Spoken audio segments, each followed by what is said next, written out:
தெலுங்கு சினிமாவுடைய ஸ்டாண்டர்ட்ஸை அடுத்த லெவலுக்கு கொண்டு போகிற மாதிரி நம்ம ராஜமௌலி அவர்கள் பார்த்துட்டிங்கன்னா இப்போ வாரணாசி படத்தோட கிளிம்ஸை வந்து ரிலீஸ் பண்ணியிருக்காங்க. அதாவது வாரணாசி படத்தோட அந்த கான்செப்ட் எதை பேஸ் பண்ணி இருக்க போகுது அப்படிங்கிறத பார்த்துட்டிங்கன்னா கிளியராக வந்து மென்ஷன் பண்ணுற மாதிரி இந்த படத்தோட ஒரு அஃபிஷியல் ட்ரைலர் மாதிரி ஒன்று ரிலீஸ் பண்ணியிருக்காங்க. இதில் பார்த்துட்டிங்கன்னா நம்ம மகேஷ் பாபு வந்து ஒரு காலை மேலே வந்து ரைட் பண்ணி வர மாதிரி பார்த்துட்டிங்கன்னா இருக்குது. ஸோ அதுக்கு முன்னாடியே பார்த்துட்டிங்கன்னா சில பல அப்டேட்ஸ் அப்படிங்கிறது இந்த படத்தை பற்றி வந்து இருந்துச்சு. அதாவது பார்த்துட்டிங்கன்னா நம்ம பிரியங்கா சோப்ரா பார்த்துட்டிங்கன்னா இந்த படத்தில் வந்து மந்தாகினி அப்படின்ற கேரக்டரில் வந்து ப்ளே பண்ண போகிறாங்க. ஸோ அவங்களுக்கான ஒரு போஸ்டர் அப்படிங்கிறது வந்து ஆல்ரெடி ரிலீஸ் பண்ணியிருந்தாங்க. அதேமாதிரி பார்த்துட்டிங்கன்னா நம்மளுடைய மகேஷ் பாபு வந்து ருத்ரா அப்படின்ற கேரக்டர் வந்து ப்ளே பண்ண போகிறாரு. அட் த சேம் டைம் வந்து பிருத்திவிராஜ் பார்த்துட்டிங்கன்னா கும்பா அப்படிங்கிற பேரில் பார்த்துட்டிங்கன்னா ஒரு கேரக்டர் வந்து ப்ளே பண்ண போகிறாரு. ஸோ இதில் பார்த்துட்டிங்கன்னா இந்த கும்பா அப்படின்ற கேரக்டர் வந்து கும்பகர்ணனுடைய ஒரு மறுபிறவி அப்படிங்கிற மாதிரி பார்த்துட்டிங்கன்னா சில பல இன்ஃபர்மேஷன்ஸ் வந்து சொல்லப்படுது. ஸோ எப்படி வந்து கும்பகர்ணன் பார்த்துட்டிங்கன்னா 6 மாதம் தூங்கிட்டும் 6 மாதம் வந்து முழிச்சிட்டு இருக்க மாதிரி ஒரு வார்த்தை வாங்கினாரோ அதே மாதிரி பார்த்துட்டிங்கன்னா இந்த ஒரு மூவியில் வந்து நம்மளுடைய கும்பா கேரக்டராக நடிக்கக்கூடிய பிருத்திவிராஜ் பார்த்துட்டிங்கன்னா ஒரு சேரில் உட்காந்துருக்க மாதிரி வந்து ஒரு போஸ்டர் வந்து ரிலீஸ் பண்ணியிருப்பாங்க, நீங்கள் பார்த்துருப்பீங்க.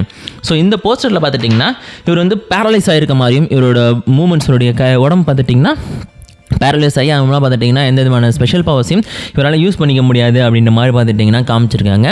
ஸோ இதை பார்த்தோன்னே பல பேர் சொல்கிற விஷயம் என்ன அப்படின்னு பார்த்துட்டிங்கன்னா கண்டிப்பாக இந்த மூவி வந்து அதுக்கேற்ற மாதிரி பார்த்திங்கன்னா பல விஷயங்கள் வந்து இந்த ஒரு மூவியில் வந்து ஷோ பண்ணியிருக்காங்க.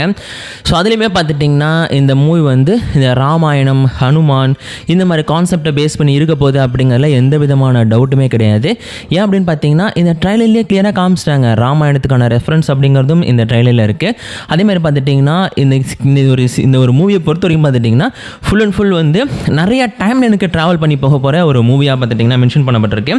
ஏன் அப்படின்னு பார்த்துட்டிங்கன்னா நீங்கள் ஆல்ரெடி பார்த்துருப்பீங்க இந்த ஒரு ட்ரைலரில் வந்து ஒரு எரிக்கல் வந்து வர மாதிரி காமிச்சிருப்பாங்க. அது வந்து எரிக்கல்ங்கிறது சாதாரண கான்செப்ட் கிடையாது.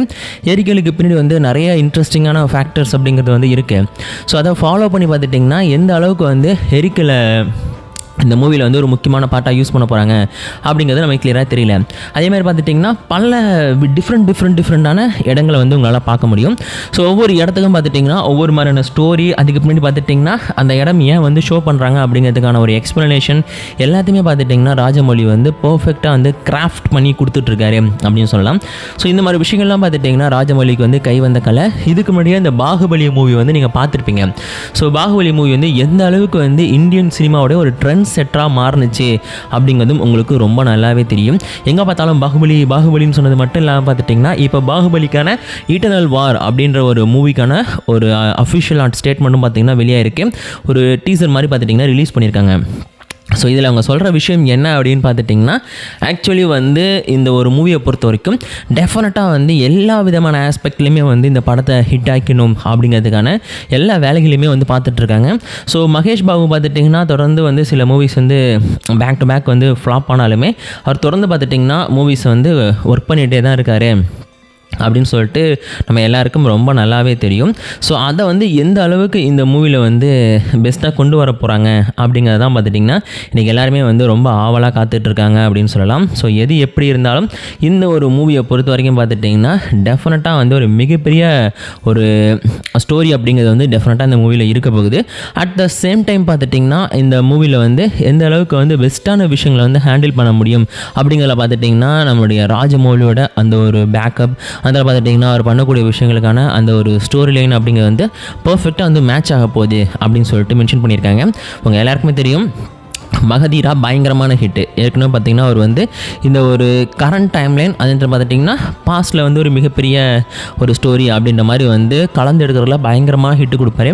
RRR மூவி கூட பார்த்துட்டிங்கன்னா வேறு லெவலில் ஹிட்டு. எல்லாருமே ஈவன் ஜேம்ஸ் கேமரன் கூட பார்த்திங்கன்னா இந்த மூவியை பார்த்து பாராட்டியிருந்தார்.